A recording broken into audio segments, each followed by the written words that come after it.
Deputado pastor Henrique Vieira reage à execução brutal de jovem pelo BOPE e expõe tentativa da extrema-direita de encobrir mais uma matança nas favelas. Enquanto isso, Nicolas Ferreira segue colecionando derrotas. Ele terá que desembolsar R$30 mil à deputada Duda Salabert por transfobia, mais uma treta à vista.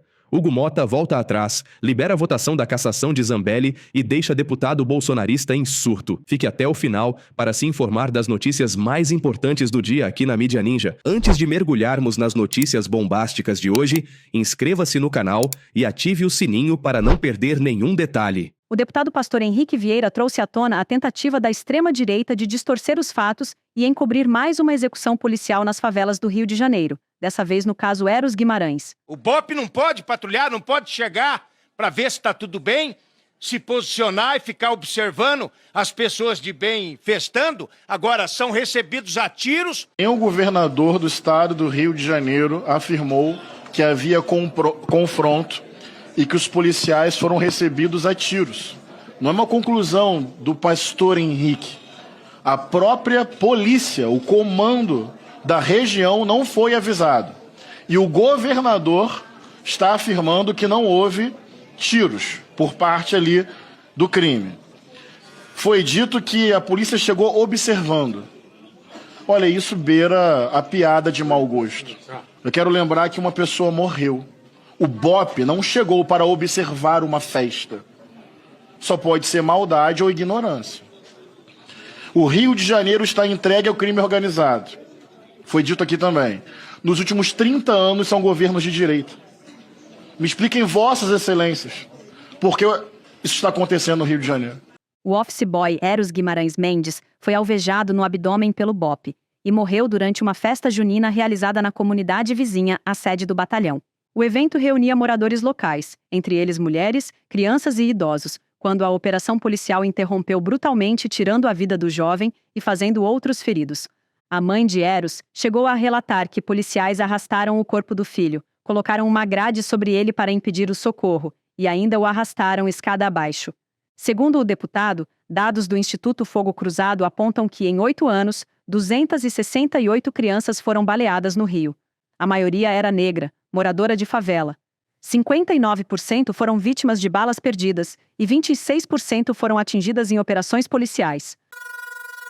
Em sua quarta derrota judicial, Nicolas Ferreira perde ação por transfobia, mas as contas ainda não foram pagas. O STJ condenou o deputado bolsonarista Nicolas Ferreira por transfobia contra a deputada Duda Salabert. Ele deverá pagar a Duda o valor de R$30 mil, por uma fala de Nicolas em 2020, quando ele e Duda ainda eram vereadores. Em entrevista, o bolsonarista se recusou a reconhecer a identidade de gênero da deputada e disse: "Eu ainda irei chamá-la de ele é homem." Segundo a decisão que não cabe mais recurso, a medida deve servir para interromper a perpetuação da transfobia em nossa sociedade, mostrando que a discriminação contra pessoas trans não é aceitável. Duda relembrou que essa já é a quarta derrota judicial de Nicolas, conhecido por seu discurso de bons costumes. Mesmo assim, desde 2021, ela ainda não recebeu um centavo. Nicolas Ferreira acabou de ser condenado por transfobia contra mim. É a quarta condenação do deputado Nicolas Ferreira e como até hoje ele não me pagou o que deve, eu vou entrar com uma ação judicial pedindo penhora dos bens do deputado Nicolas Ferreira. Que a polícia, que a justiça vá ao apartamento dele e pegue televisão, DVD, geladeira, micro-ondas para quitar essa dívida que ele tem contra mim. E se mesmo assim ele continuar fugindo das suas obrigações, eu vou entrar com requerimento na Câmara dos Deputados pedindo que o presidente Hugo Mota suspenda o pagamento do salário do Nicolas Ferreira até ele me pagar o que me deve. Transfobia é crime. Nicolas, estou aguardando o meu Pix. Espero que eu não seja obrigada a pedir penhora dos seus bens. Aguardando o seu Pix.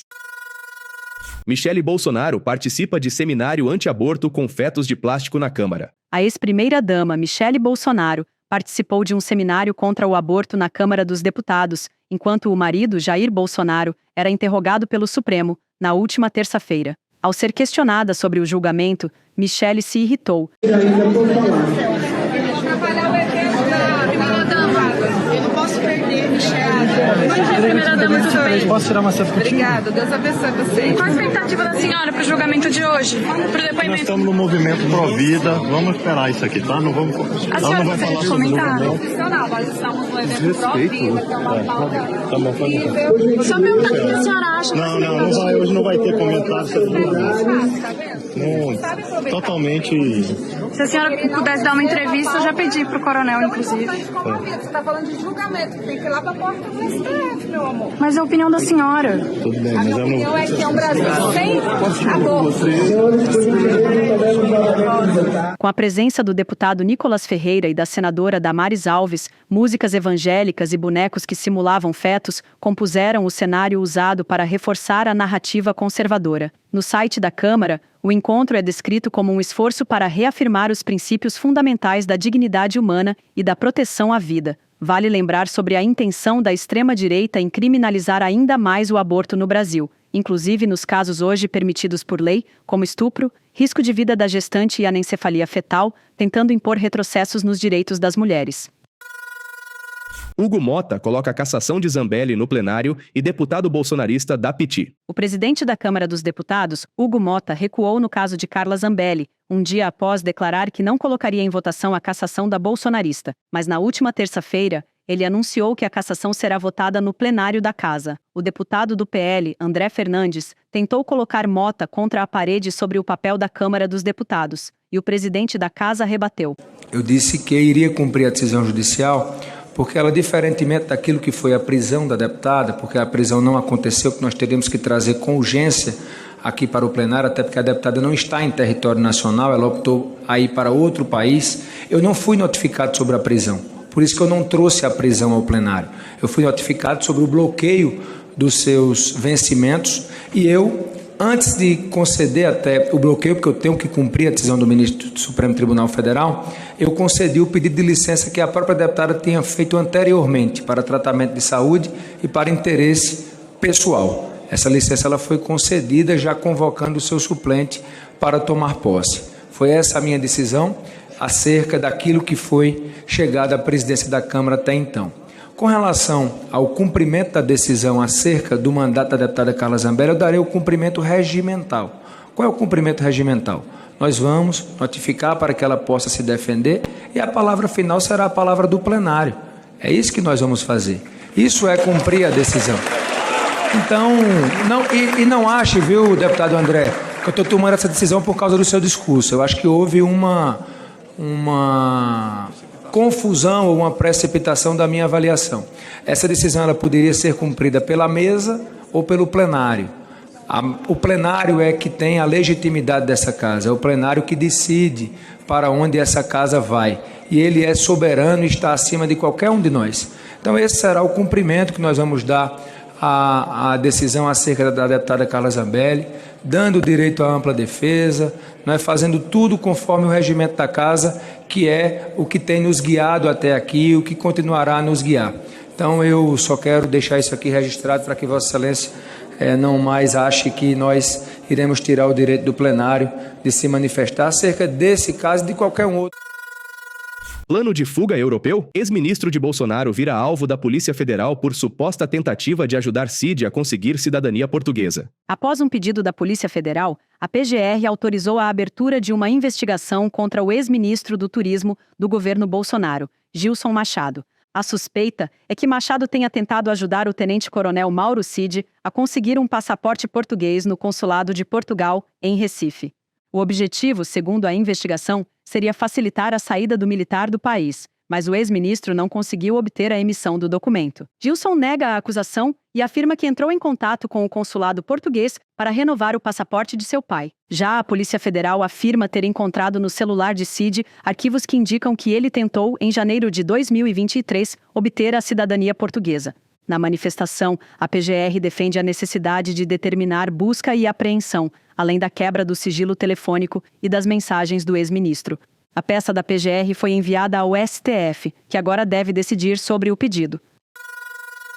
Liberdade sem responsabilidade é tirania. Dino vota a favor de punir Big Techs por conteúdos de usuários. O ministro Flávio Dino votou nesta quarta-feira a favor da responsabilização de redes sociais que não removerem conteúdos ilegais após decisão judicial. A única exceção seriam crimes contra a honra, que ainda exigiriam autorização da Justiça. Não consigo conceber liberdade que não esteja nos termos da Constituição, onde a responsabilidade não é apenas um limite externo, mas um limite intrínseco. Liberdade sem responsabilidade é tirania, declarou Flávio Dino em seu voto. Em seu voto, Dino também abriu espaço para a responsabilização das plataformas em casos de falha sistêmica, ou seja, quando não fizerem nada para impedir a divulgação de conteúdos criminosos. Com o voto de Dino, já são 4 ministros a favor e 1 contra responsabilizar as redes sociais, no julgamento do Marco Civil da Internet. Dino acompanhou a linha do presidente da Corte, Luiz Roberto Barroso, que defende a inconstitucionalidade parcial da regra. Já Toffoli e Fux querem derrubar o artigo por completo e exigem que as plataformas atuem mesmo antes de uma decisão judicial. O ministro André Mendonça foi o único a defender que a remoção só ocorra após ordem da Justiça.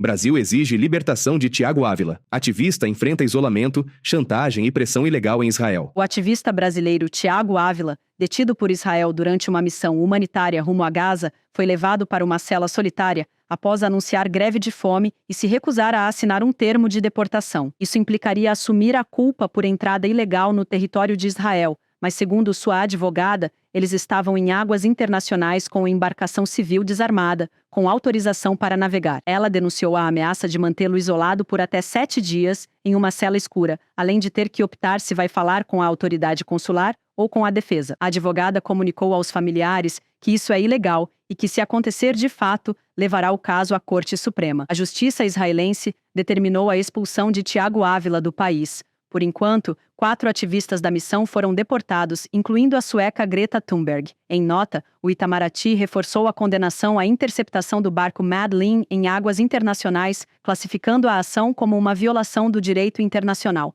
O governo brasileiro pediu a libertação imediata de Ávila e cobrou que Israel respeite sua integridade física e psicológica. Você que ficou até aqui faz parte dessa luta por informação verdadeira e contra a desinformação. Muito obrigado por apoiar o canal da Mídia Ninja. Agora queremos saber o que você quer ver aqui no nosso canal. Deixe nos comentários.